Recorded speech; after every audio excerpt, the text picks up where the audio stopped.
Okay, four pillar prophets of Israel. These are the four that make up our study: Moses, Elijah, Elisha, and Daniel.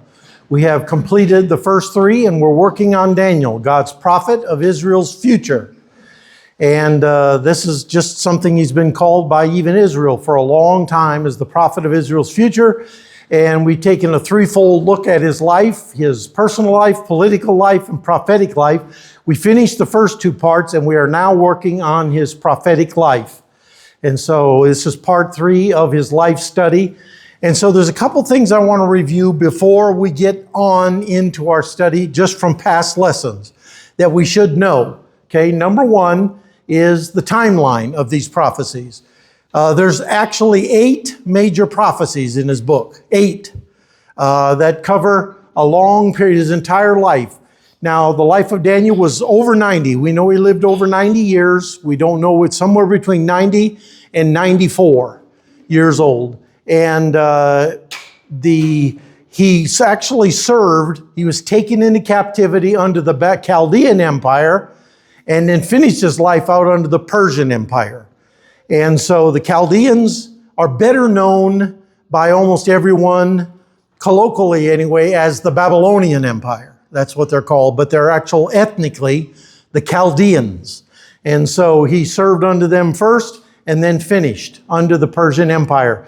These are the 8 major prophecies: the statue of Nebuchadnezzar's dream, the tree of Nebuchadnezzar's dream, the 4 beasts from the sea, the ram and the he-goat, the little horn, handwriting on the wall, the 70 weeks of Daniel, and the compendium of human history is the last 3 chapters. And so these were the ages when that happened, okay? And so his first one, he had to step up when he was just 20 to 22 years old. And so that's very, very young. His last one he dealt with in his last year or within a year or two of the end of his life. The compendium of human history was when he was at his eldest, okay?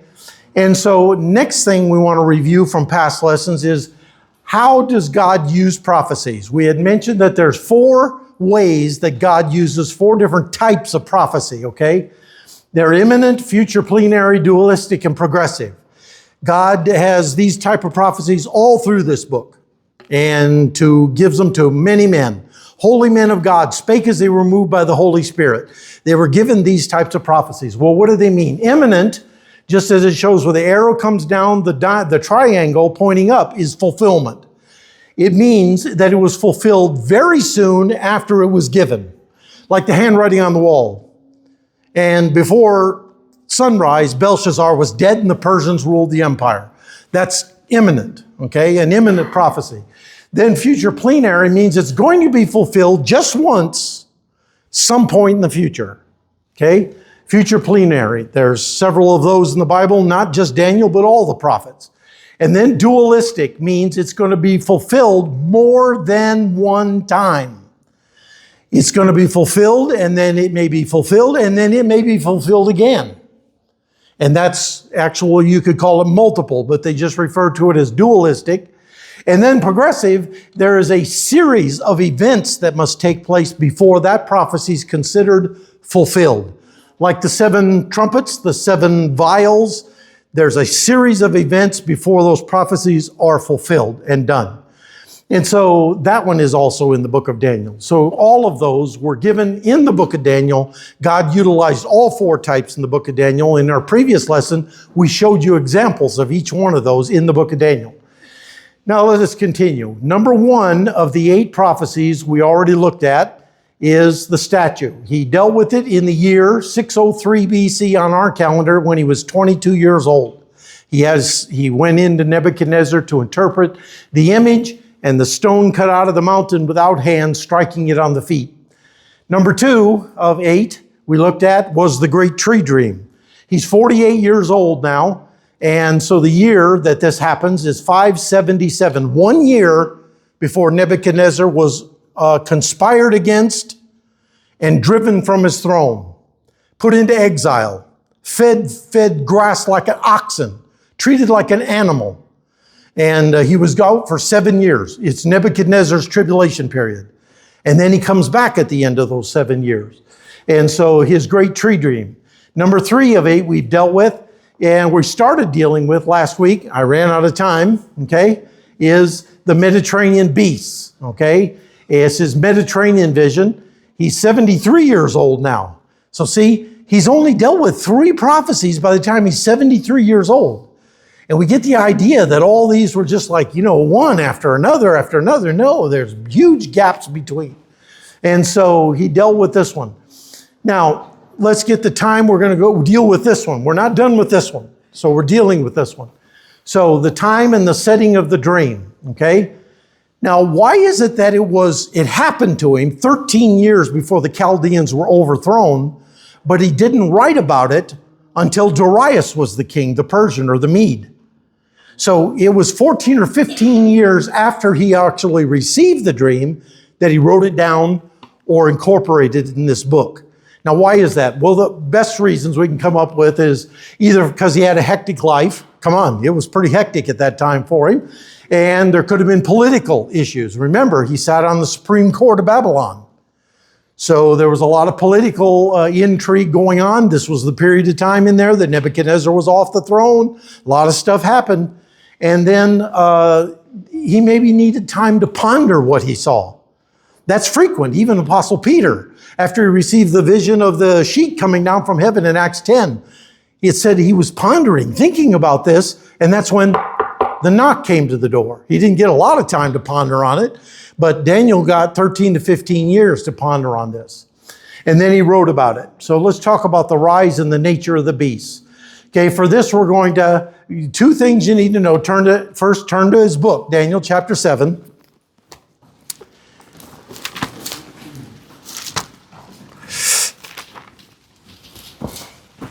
And it happened at the Great Sea.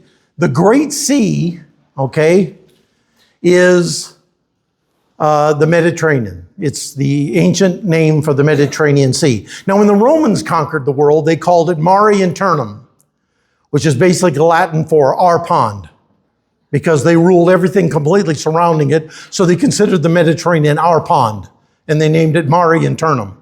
But it's we've renamed it the Mediterranean, and back then, in the time of Daniel, was known as the Great Sea. So it happened at on the beach at the Great Sea is where he saw it, okay?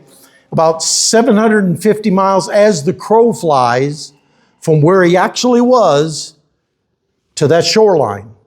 So God transported him in his dream vision for this particular dream.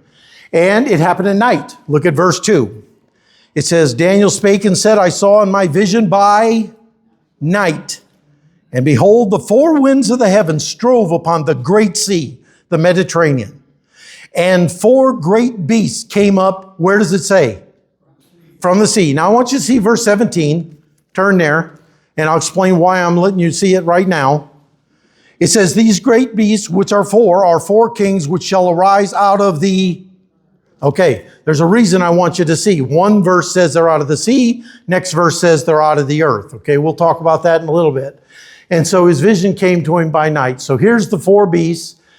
And who will take the lion? Somebody take the lion, verse 4. Who's got it? Come on. All right, Stephen. Who will take the bear? Who's got the bear? Somebody take the bear. Jesse, who's got the leopard? All right, Brother Ebert's got the leopard. Somebody take the weird beast, the 7-headed monster. Okay, Leslie has that. So let's read about them. Follow along as they read in the Bible. Let's start with the lion. Okay? The first was like a lion and had eagle's wings. I beheld till the wings thereof were plucked, and it was lifted up from the earth and made stand upon the feet as a man, and a man's heart was given to it. All right, next the bear, verse 5. Behold, another beast, a second like to a bear, and it raised up itself on one side, and it had 3 ribs in the mouth of it between the teeth of it. And they said thus unto it, arise, devour much flesh. Now, before we read the next one, what's the very first word in the verse? You need to understand these are successive empires. They don't coexist. They're successive empires. And that's very clear in here. Now, let's go to verse 6.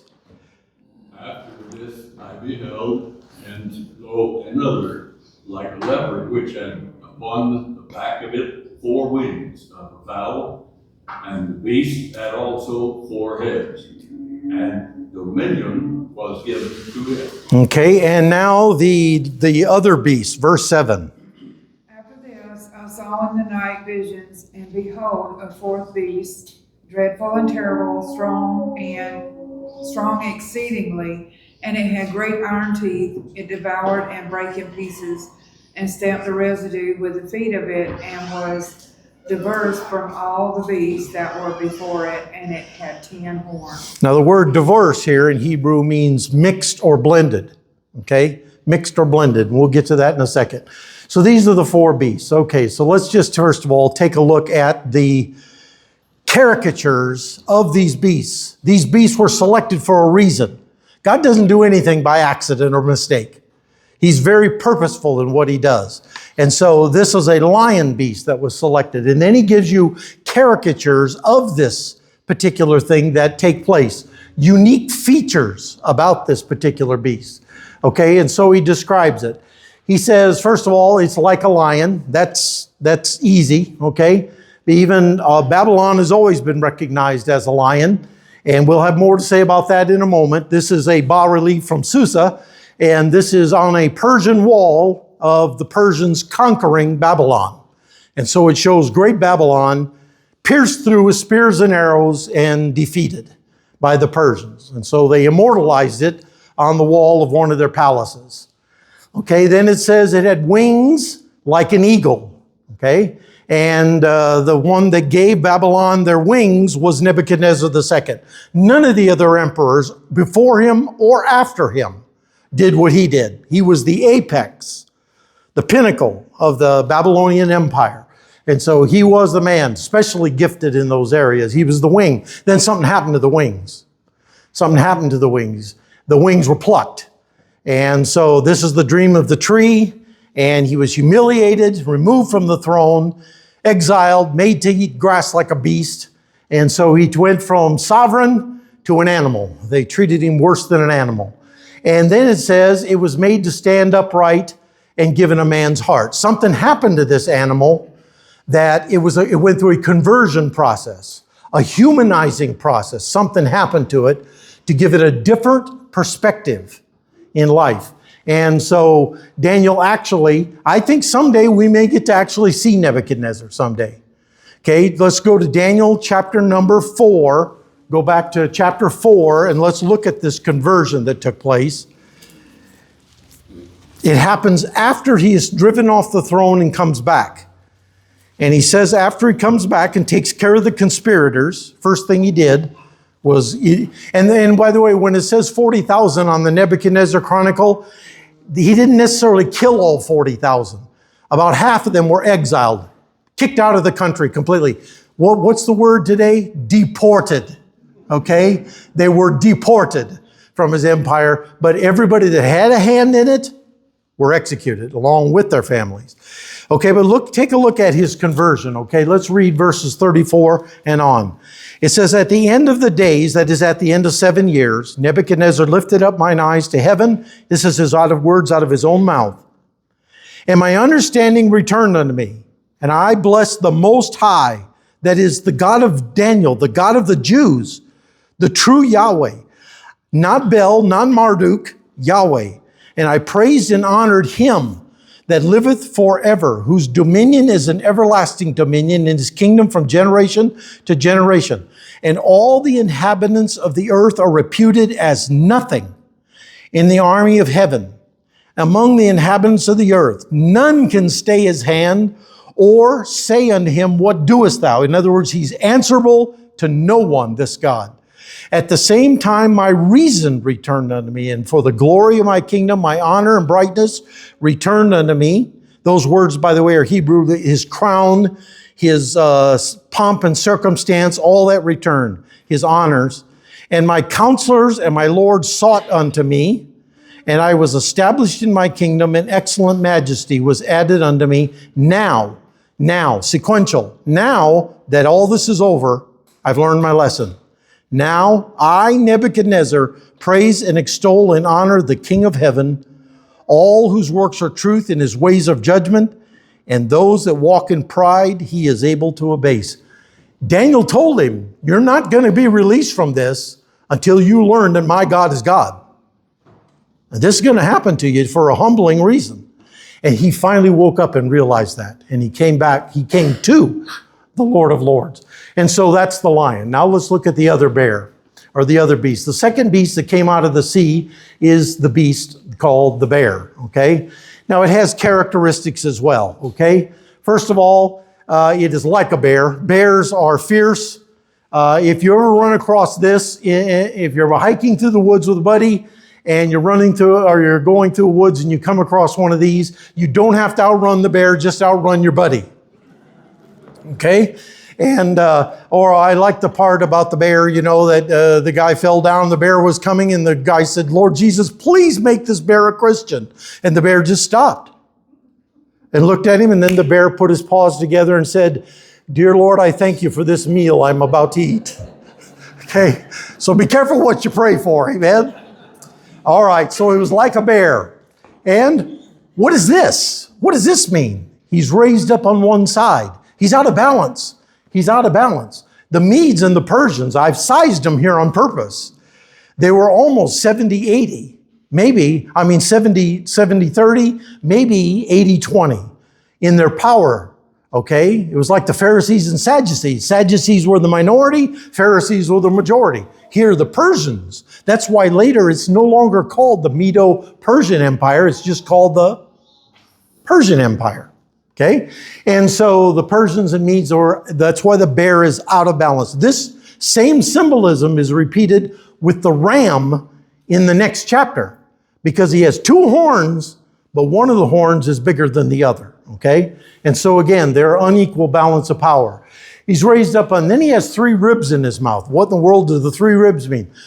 Actually, when Persia came to power, when they overthrew 3 major empires, okay? And the 3 empires they overthrew, of course, was Babylon.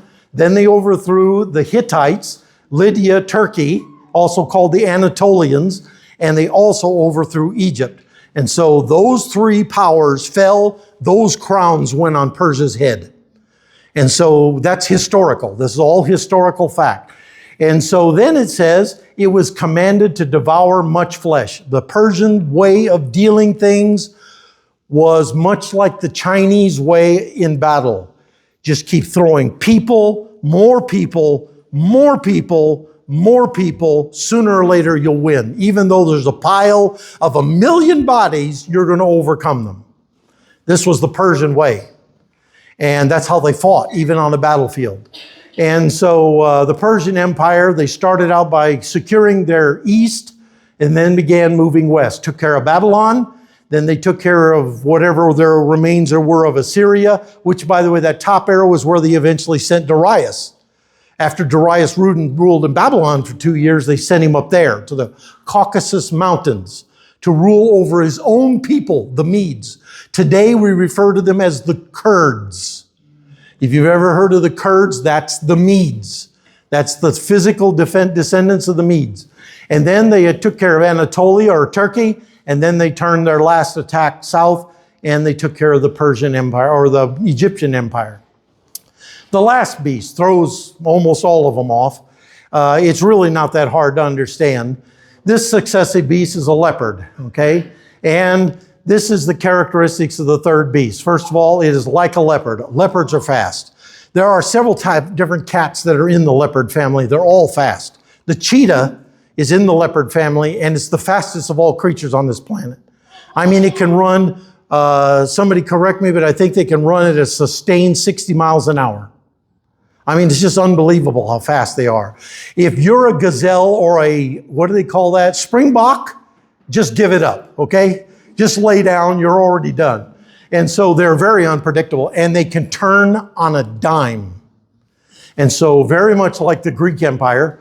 And then they had 4 wings on its back and 4 heads. Those are both identical symbols of the same thing, okay? It refers to Alexander the Great and the 4 generals that took his empire after him.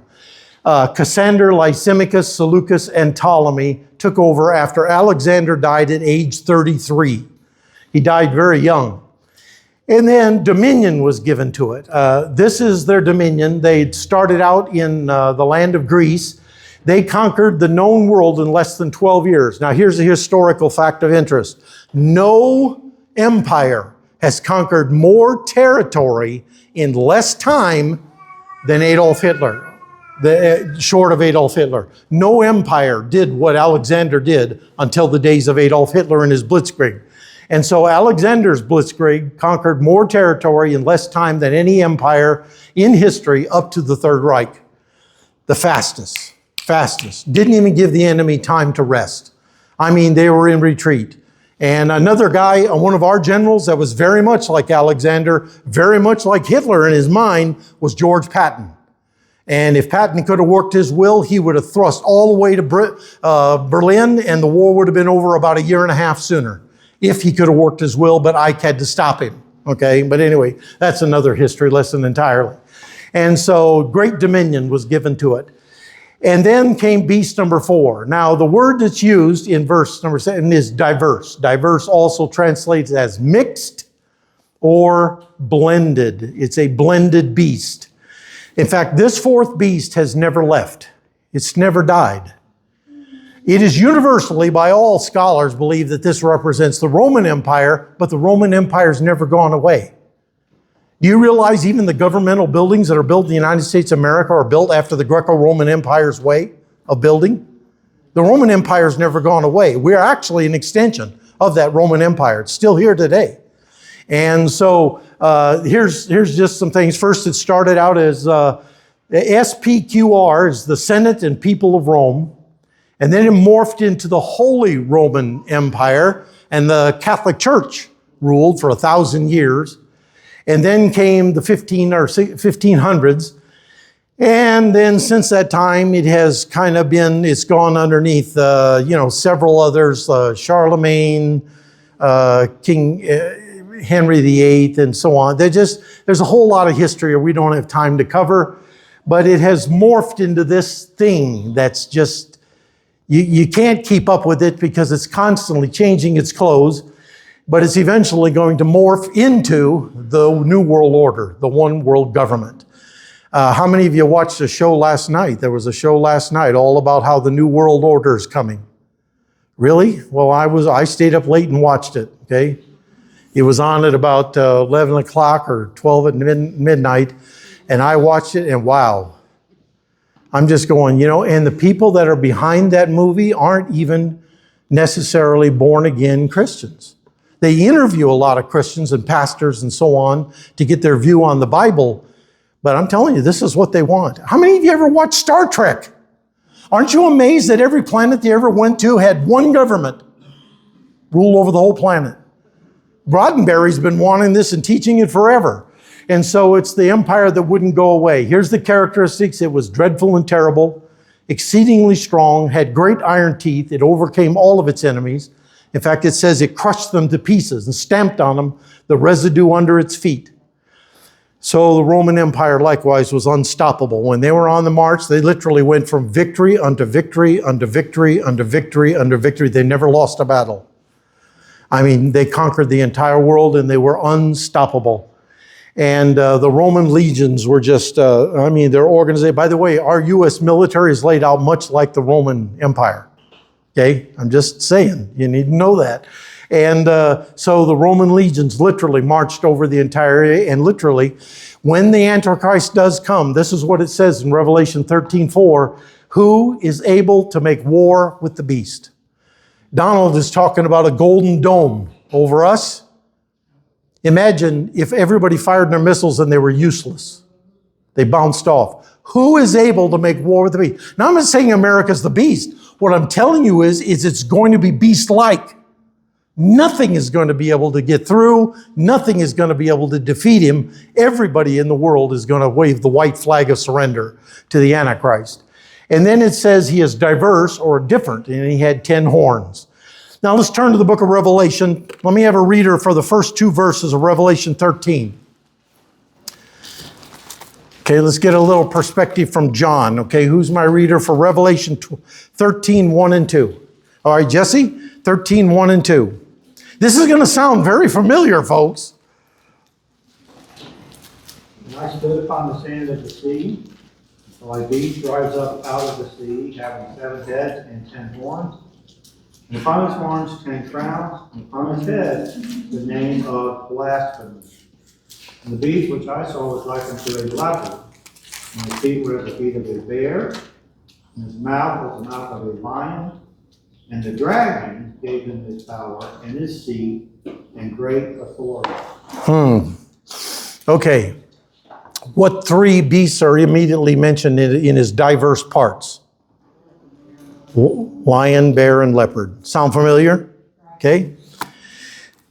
One helps you to interpret the other, helps you to get a better understanding. We don't have time to deal with all of it, but it had 10 horns, and Daniel saw that, and it has great lion's teeth and paws of a bear. And by the way, the bear is gone when this beast comes, and so, but it has paws of a bear, and then it has the skin or the hide of a leopard. This is a blended or mixed beast. In other words, it is a government that is made up of all previous governments, bits and pieces of it all, a melting pot of political order.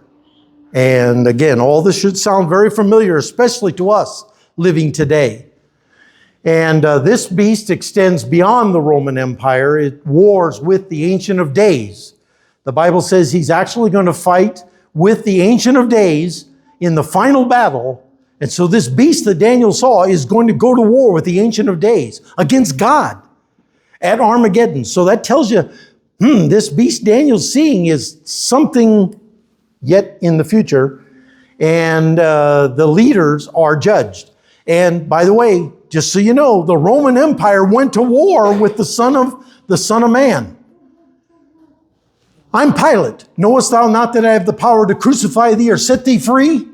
You would have no power at all except it was given you by the Father which is in heaven. He went to war. The Roman Empire went to war with the Son of Man. And when Pilate killed himself, killed himself by suicide in France. When he committed suicide, he wrote in his diary that he owes his death and the curse of his life to having to deal with that Jewish rabbi. And he named Jesus. Yeah, the Roman Empire went to war against the Ancient of Days.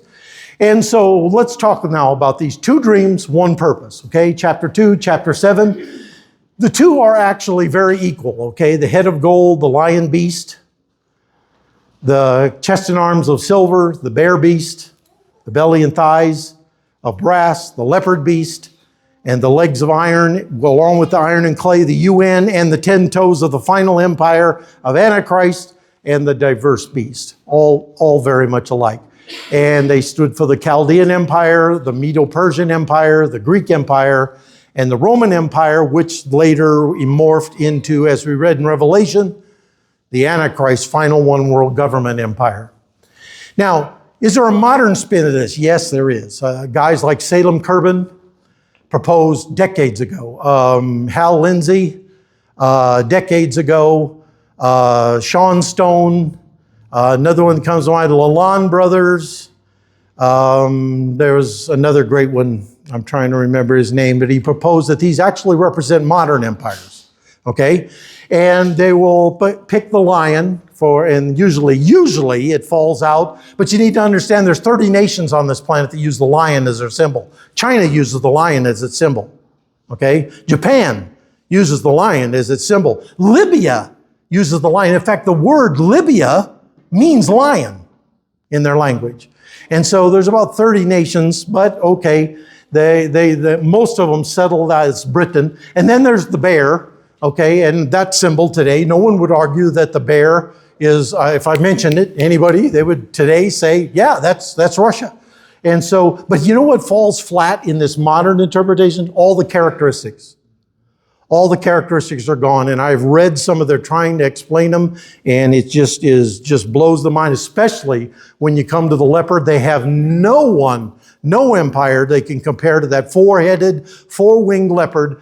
And so this is the best one of all of them that I found. They said NATO, because NATO uses four-pointed star on their flag.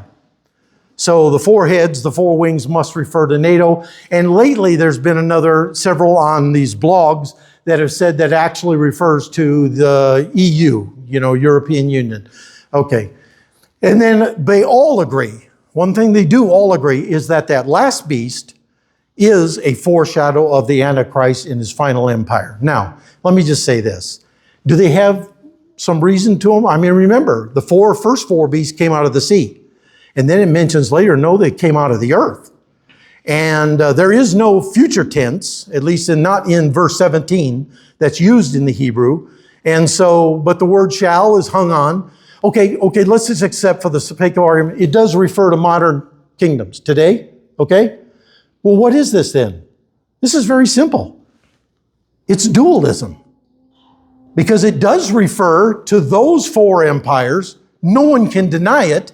And it also refers to something modern that's going to morph into the beast. Because they both this one, end with the same beast, the diverse beast. The Roman Empire, which was a amalgam of all the empires before it, and the Antichrist Empire, the one world government, an amalgam of all the empires, are going to be morphed into one single empire, and they both go to war against the Ancient of Days. So it's just a matter of dualism, okay? We got to be real careful that when you interpret prophecy, don't be too dogmatic about a lot of things. It's very interesting stuff. It really is. And so what has it done? It's repeated itself. This is a dualistic thing. Now, next is the ram and the he-goat. So I want to get into that. I've only got, okay, Karen's not at the computer, so I'm safe. Not 5 minutes. Hush. Grab her arm and hang on to her. Okay, so the vision's time and setting. First of all, it happens. Daniel receives it. He's standing in the royal palace of Persia. But it's the Babylonian Empire. Babylon isn't falling for another 10 years. And so he's in the Babylonian Empire, and now he's standing in this vision. He's at the capital palace of the Persian Empire. In fact, see that garden in the right-hand side, closest to the right-hand edge? That's Esther's garden. We know that's where Queen Esther lived, right there. And she was married to Xerxes, and Xerxes' house is the one just immediately to the left of it. And so anyway, that's another study. We did that when we taught the book of Esther. And so, but this is home to the Persian kings and queens. Now here's something you need to understand about this weird vision. Turn to chapter number 8.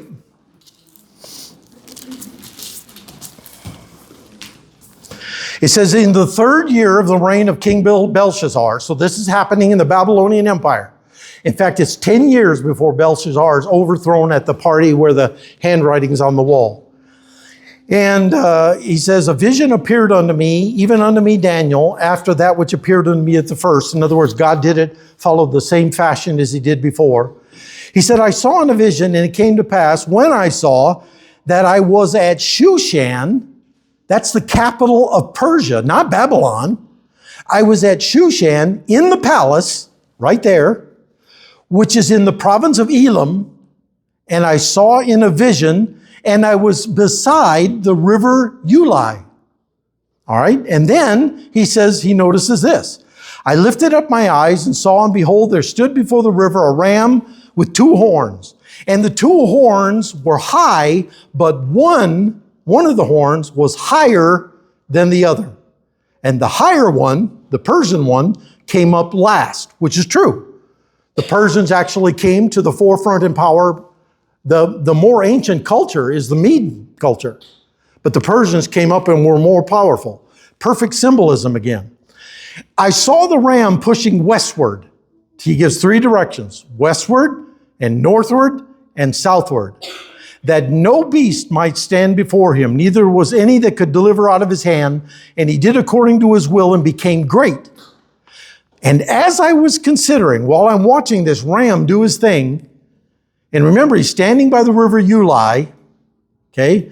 Behold, an he-goat came from the west on the face of the whole earth, a massive attack, and touched not the ground. There's that cheetah flying across the ground. And the goat had a singular, notable horn between his eyes. And he came to the ram that had 2 horns, which I had seen standing before the river, and ran into him in the fury of his power. And I saw him come close unto the ram. There was a maneuver that Alexander did at the last minute, which some generals would say was stupid. And I'll show it to you in a moment. Turned out to be the very thing that won the battle. And he was moved with choler. Choler means fury, anger. Against him, that is against the ram with two horns, and smote the ram and brake his two horns. And there was no power in the ram to stand before him, that is the he-goat. But he cast him down to the ground and stamped upon him, and there was none that could deliver the ram out of his hand. Therefore the he-goat waxed very great. And when he was strong, when he reached the apex of his power, the great horn, that one horn that was in the head of the ram or of the goat, was broken. And for it, or in its place, came up four notable ones or notable horns toward the four winds of heaven. Now that's where we're going to stop reading, because then he gets into the little horn, and we'll deal with that as a separate, it's actually a separate thing all of its own. So now here's what you need to understand about the vision. First of all, Daniel's living there. That's where he's living. He's in Babylon. Daniel's still located in Babylon. His vision occurred while he was still serving in the Babylonian Empire. He's next standing in Persepolis. Now, Persepolis is a name given by that city by the Greeks. Anytime you see a city, Indianapolis, any city that's named, even Superman's Metropolis, any city that ends in P-O-L-I-S, that's Greek. And it means a city, okay? And so Indianapolis is Indian city. Okay, but the name of the city by the Persians was Parsa. And so in Greek vernacular, they changed it to Persepolis. Okay, and so it became known as Persepolis. So, but you need to know, those two are 500 miles apart. So Daniel's having a vision in the Persian capital that's 500 miles away from him. But the vision's not done. He said, he said, that's where I found myself. And then the next thing I knew, I wasn't in Persepolis anymore. He said, now Persepolis is here. So he's there, and then he goes to Persepolis in his vision. And now he's standing up by the Ulai River. Ulai River never gets to Persepolis. It takes an eastward journey. So now he's standing out by the Ulai, okay? Now here, get a picture of this vision, okay? Okay, he's in Babylon. Next thing he knows, he's standing in the capital palace of the Persian Empire, and then he's up by the Ulai River, which is up north of Susa, and his vision of the ram and he-goat colliding actually is a battle that takes place 1,000 miles to the northwest in the future. And so, now is this a weird vision or not? I mean, remember the last one, he transported into the Mediterranean.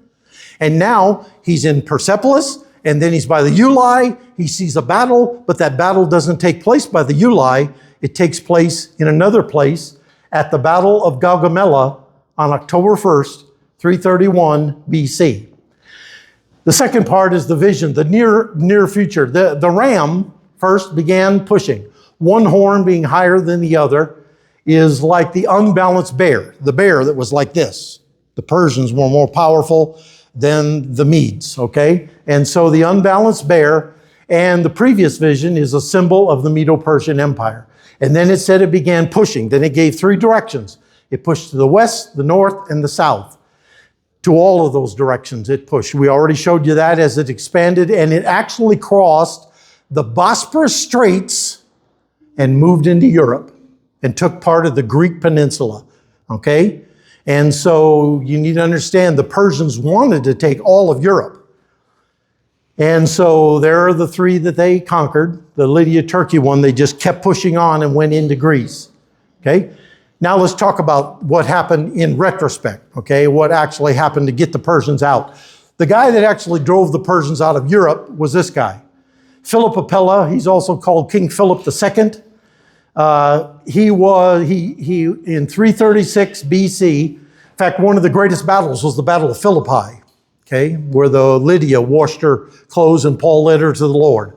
Okay, so in 336, Philip II of Macedon, Alexander's father, nobody really knows. whether he's the father or stepfather. But we know this, Philip hated Alexander, wanted him dead. In fact, when they had a huge horse that couldn't be broken, Alexander asked, if I break the horse, can I have the horse? And Philip believed that just like a couple other guys who had their necks broken by this horse, that this was going to be the way you get rid of Alexander. So he said, sure, if you break it, you can have it. Alexander walked straight out to the horse with his hand like that, and the horse didn't even move. And he touched the horse on its nose and petted its nose. He mounted that giant black horse on its back, and it became Alexander's horse, and he didn't die. Anyway, Philip was assassinated. But before died, he drove the Persians out of Europe. He drove them by naval battle across the sea, and he drove them out of Thrace, the northernmost province of the Greek Empire, out of Thrace back to Byzantium and into Turkey. By the way, the Greeks and Turks hate each other's guts to this day. They don't get along. In fact, the last war was 1976 over the island of Cyprus. And it was bloody between the Turks and the Greeks. They're still fighting. So anyway, after he was assassinated, after Philip's assassination, and Alexander didn't do it, okay, just so you know, he drew power from the act, though, and consolidated his own throne, promoted his own army generals, and began a campaign to punish the Persian Empire because they believed the Persians were behind his stepfather's assassination, and he was going to teach them a lesson. And so he got this huge empire, and the goat came from the west across the face of the whole earth and touched not the ground. And the Greek army was just like the Roman army. It was a predecessor to the Roman army. It was almost unstoppable and brave beyond imagination. And so its speed of its attack went across the land, okay? And so it moved, it went to the west. And by the way, they still love the Greeks still love him today. There's statues of Alexander. They even put his image on their money, on their paper money. And his next target was the Middle East. And so he marched south with his army toward Egypt. His actual target was Egypt. He successfully conquered the cities of Tyre and Sidon, talked about in the book of Ezekiel. And then he turned south to conquer Israel and Egypt in the spring of 332 BC. In the spring of 332, Israel's high priest was named Jaddua. And so, don't you cut me off. Stop her. Okay? And so, anyway, in 332, Israel's high priest Jaddua went out to meet with Alexander and show him the Bible promise of his victory. Okay? He will have victory. Now, turn in chapter 8. I want you to see these words. Notice what it says. In verse number, let's start with verse 19. And he said, behold, I will make you to know what's in the last end, and the indignation of the time appointed shall be. The ram which thou sawest having two horns are the kings of Media and Persia. And the rough goat, or the he-goat, is the king of Grecia. And the great horn that is between his eyes is his first great king, Alexander. Now that being broken, wherefore still four, that is the four generals, stood up for it, being four kingdoms that shall stand up in his power, okay? But won't have his power, won't have his ability to control. So Jaddua showed him that he was going to have victory over this ram.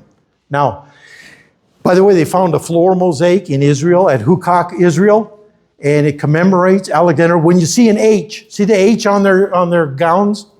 That means Hellene.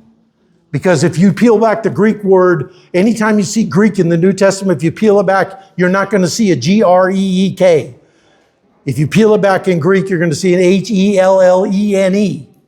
Because that's how they referred to the Greeks, as Hellenes.